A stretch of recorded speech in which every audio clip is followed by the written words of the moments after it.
بسم اللہ الرحمن الرحیم۔ السلام علیکم۔ جب سلطان صلاح الدین ایوبی رحمۃ اللہ علیہ نے حلب شہر کو فتح کیا تو آپ بھیس بدل کر لوگوں کے حالات کے بارے میں جاننے کے لیے نکل پڑے۔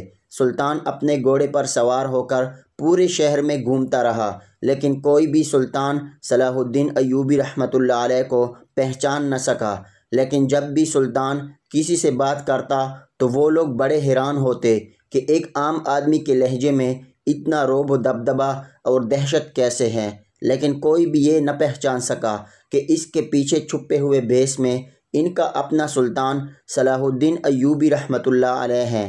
سلطان صلاح الدین ایوبی بازاروں میں گیا، گاؤں میں گیا، شہروں میں گیا، ہر جگہ لوگوں کا حال احوال پوچھا، ہر امیر غریب سے ملے۔ سلطان بہت سے غریبوں کے پاس مہمان بن کر گیا تو سلطان کو یہ دیکھ کر بہت غم ہوا کہ ان لوگوں کے پاس کھانے کے لیے کچھ نہیں تھا۔ ان کے پاس جو ہوتا وہ سلطان کو دے دیتے، لیکن ان کے اپنے بچے بھوکے رہ جاتے۔ سلطان صلاح الدین ایوبی رحمۃ اللہ علیہ ان کی تھوڑی بہت مدد کر دیتا اور وہاں سے رخصت ہو کر چلا جاتا۔ اسی طرح سلطان صلاح الدین ایوبی نے حلب شہر کا ایک ایک چھپا چھان مارا۔ ہر ایک آدمی، چاہے غریب ہو، چاہے امیر، چاہے دکاندار ہو، ہر ایک آدمی سے ملا اور حال احوال جانا۔ چند دنوں کے بعد سلطان صلاح الدین ایوبی رحمۃ اللہ علیہ پریشانی کے عالم میں بیٹھے تھے کہ علی بن سفیان کی نظر ان پر پڑی۔ علی بن سفیان وہ واحد شخص تھا جو لوگوں کے دلوں کے راز جان لیتا تھا۔ جیسے اس نے سلطان کو دیکھا وہ سب کچھ جان گیا، لیکن وہ سلطان کے منہ سے سننا چاہتا تھا کہ آخر کون سی بات ہے جو سلطان کو پریشان کر رہی ہے، اور اس بات نے آپ کے چہرے سے رونق ہی اڑا دی۔ جیسا کہ آپ جانتے ہیں کہ آپ کی تھوڑی سی پریشانی سے میرے دل کی دھڑکن تیز ہو جاتی ہے اور مجھ سے آپ کی پریشانی دیکھی نہیں جاتی۔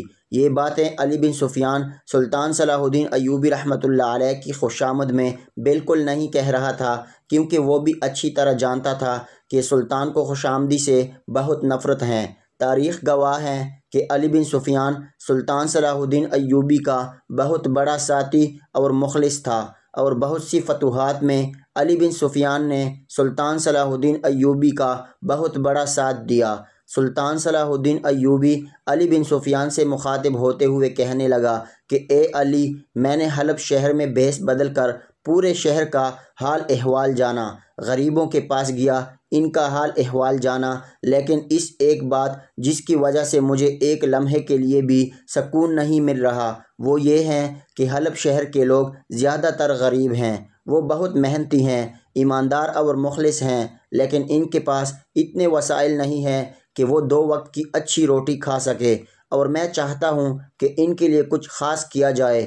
یہ سن کر علی بن سفیان نے کہا، سلطان معظم، آپ جو چاہیں کر سکتے ہیں، آپ ان کے لیے روزی کے مختلف ذرائع پیدا کریں، اور جو آپ ان کی مدد کر سکتے ہیں کریں۔ یہ سن کر سلطان نے کہا، وہ تو میں سب کچھ کر دوں گا، لیکن میں کچھ ایسا کرنا چاہتا ہوں کہ ان لوگوں تک میری مدد جلد از جلد اور مسلسل پہنچتی رہے۔ یہ سن کر علی بن سفیان نے کہا، سلطان معظم، میں آپ کی بات کو سمجھ نہیں سکا۔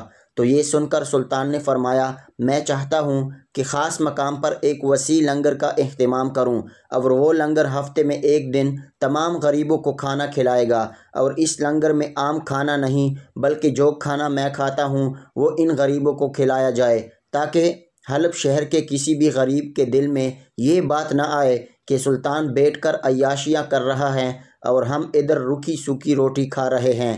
یہ سن کر علی بن سفیان نے کہا، سلطان معظم، آپ کی سوچ بالکل درست ہے۔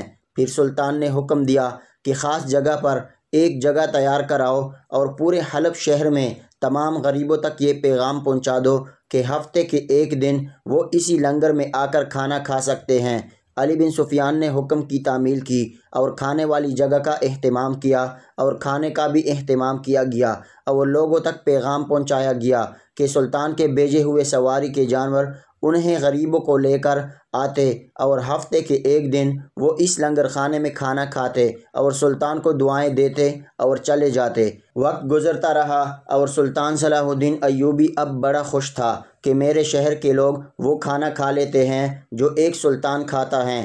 لیکن چند دن گزرنے کے بعد علی بن سفیان نے سلطان صلاح الدین ایوبی رحمۃ اللہ علیہ کو خبر دی کہ سلطان معظم پچھلے ہفتے جب لنگر کا اہتمام کیا گیا، لنگر کے اختتام پر ایک کسان کی بیوی غائب ہو گئی، لیکن ہم نے اسے شاید حادثہ سمجھا اور میں نے اپنے سپاہیوں کو ان کی تلاش میں لگا دیا، لیکن آج جب دوسرے ہفتے لنگر کا اہتمام کیا گیا تو پھر حیرانی کی بات یہ ہوئی کہ ایک لوہار کی بیوی اس لنگر خانے میں غائب ہو گئی۔ یہ سن کر سلطان صلاح الدین ایوبی نے علی بن سفیان کو کہا کہ کل لنگر کا اہتمام کرو اور تمام غریبوں کو دعوت دو اور اپنے سپاہی دگنے کر دو اور اس بات کی تلاش کرو کہ آخر وہ عورتیں کہاں غائب ہو جاتی ہیں، اس کے پیچھے کیا راز ہیں۔ سلطان کے حکم کی تعمیل کی گئی اور لنگر کا اہتمام کیا گیا۔ سلطان کے بھیجے ہوئے تانگے اور سواری کے جانور غریبوں کو لے کر لنگر کی جگہ پر پہنچے۔ کھانے کا اہتمام ہو گیا تھا، تمام لوگوں نے کھانا کھایا، لیکن جیسے ہی شام ہوئی تو پھر ایک کمار سر پیٹنے لگ گیا کہ میری بیوی غائب ہو گئی ہیں۔ یہ سن کر سلطان صلاح الدین ایوبی بڑا حیران و پریشان ہوا کہ آخر ایسا کیا ماجرا ہے، لیکن سلطان سمجھ چکا تھا کہ میرے اس کام کی وجہ سے لوگوں کے دلوں میں اور خودداری اور اپنے شہر کے لیے محبت پیدا ہو رہی تھی، اس لیے اب دشمن کو یہ بات پسند نہیں آئی اور وہ پھر سے کوئی گھٹیا حرکت کرنے کی کوشش کر رہا ہے۔ سلطان نے کمار سے وعدہ کیا کہ کل تک تیری زوجہ مل جائے گی۔ اگلے دن پھر لنگر کا اہتمام کیا گیا اور اب سلطان سوچ رہا تھا کہ آخر وہ عورتیں کہاں جا رہی ہیں، اتنے سپاہیوں کے باوجود یہ سب کیسے ممکن ہے۔ تھوڑی دیر سوچنے کے بعد سلطان صلاح الدین نے بھیس بدلا اور ایک سپاہی کے بھیس میں لنگر خانے کے دروازے پر کھڑا ہو گیا۔ سلطان صلاح الدین ایوبی کی نظر چیل سے زیادہ تیز تھی۔ سلطان لنگر خانے کے دروازے پر سپاہیوں کے ساتھ کھڑا ہو گیا اور لوگوں پر نظر جما لی، جس طرح شاہین اپنے شکار کو دیکھتا ہے۔ تھوڑی دیر گزری تو ایک عورت لنگر خانے کے اندر گزری، جس کے چلنے کا انداز اور اس کی آنکھیں بالکل مشکوک لگ رہی تھی۔ سلطان لیکن اس کو کوئی عام آدمی نہیں پہچان سکتا تھا، لیکن سلطان صلاح الدین ایوبی نے اس کو پہچان لیا، لیکن ابھی سلطان چاہتا تھا کہ اس کو رنگے ہاتھوں پکڑا جائے۔ سلطان صلاح الدین نے اس کو اندر جانے دیا۔ جیسے ہی لوگوں نے کھانا کھا لیا اور واپس جانے لگے تو سلطان نظر جما کر کھڑا رہا کہ آخر ایسا کیا ہوتا ہے کہ ایک عورت غائب ہو جاتی ہے۔ تھوڑی ہی دیر گزری تھی کہ وہی عورت بھیس بدل کر عورت ایک تھیلے میں کوئی چیز کپڑے کے نیچے رکھ کر جا رہی تھی۔ سلطان صلاح الدین ایوبی رحمۃ اللہ علیہ نے اس عورت سے پوچھا کہ اس تھیلے میں کیا ہے اور تم یہاں کیا کرنے آئی تھی؟ تو اس عورت نے سلطان کو ایک عام سپاہی سمجھتے ہوئے کہا، یہ میری بوڑھی ماں ہے اور میں اس کو اس عظیم لنگر خانے میں کھانا کھلانے لائی تھی۔ یہ سن کر سلطان سمجھ گیا کہ یہ کوئی بوڑھی عورت اس تھیلے میں نہیں، یہ کسی غریب کسان یا کمار کی بیوی ہوگی اور وہ خواتین اس کو چالاکی کے ساتھ لے جا رہی تھی۔ تھوڑی دیر گزری، سلطان صلاح الدین ایوبی نے اس عورت کا پیچھا کرنا شروع کر دیا۔ سپاہی اس وقت اس عورت کی تلاشی لینے لگے تھے، لیکن سلطان نے منع کر دیا۔ سلطان نے اس کا پیچھا کیا اور وہ عورت ایک سنسان جگہ میں چلی گئی اور سلطان بھی اس کا پیچھا کرتے کرتے چلا گیا۔ وہ عورت ایک جنگل میں جا پہنچی اور ایک غار میں گھس گئی۔ سلطان نے اپنی تلوار نیام سے نکالی اور اس غار میں چلا گیا۔ جیسے سلطان غار میں گیا تو دیکھا کہ پہلے سے وہاں 3 عورتیں رسی سے بندھی ہوئی تھی اور وہ خواتین چوتھی عورت کو جو بے ہوش تھی اور عورت تیرے سے نکال رہی تھی۔ سلطان صلاح الدین ایوبی نے اس عورت کی گردن پر تلوار رکھی اور پوچھا کہ یہ تم کیا کر رہی ہو؟ تم گاؤں کی عورتوں کو اغوا کیوں کر رہی ہو؟ اس خاتون نے کہا، تم کون ہو اور تم یہاں کیسے آئے ہو؟ ابھی وہ خاتون سلطان سے ڈرے ہوئے لہجے میں پوچھ رہی تھی کہ ادھر بندھی ہوئی دو عورتوں کے منہ سے نکل گیا، اے ہمارے سلطان، ہم آپ کو دیکھنے کے لیے ترس گئی تھیں۔ ہمیں آپ سے یہ امید تھی کہ ایک نہ ایک دن آپ ہی ہمیں بچانے آئیں گے۔ جب اس خاتون نے سنا کہ یہ سلطان صلاح الدین ایوبی ہیں تو اس کے ہاتھ کانپنے لگے اور وہ سلطان کی تلوار کو دیکھ کر وہ خاتون سلطان کے سامنے ہاتھ بندھے کھڑی ہو گئی اور کہا، سلطان معظم، میں سب کچھ سچ سچ بتاتی ہوں، آپ میری جان بخش دیجئے۔ سلطان نے جان بخشی کے وعدے پر اس سے ساری کی ساری باتیں پوچھی تو اس نے بتایا کہ آپ کے دشمن جب سے آپ نے یہ شہر فتح کیا وہ اسی طاق میں تھے کہ کسی طرح آپ کو کمزور کیا جائے اور وہ دوبارہ سے حلب شہر پر فتح حاصل کر سکیں، لیکن دن بدن اس شہر کے لوگ پہلے سے زیادہ خوددار، حب الوطن اور آپ کے گیت گا رہے تھے۔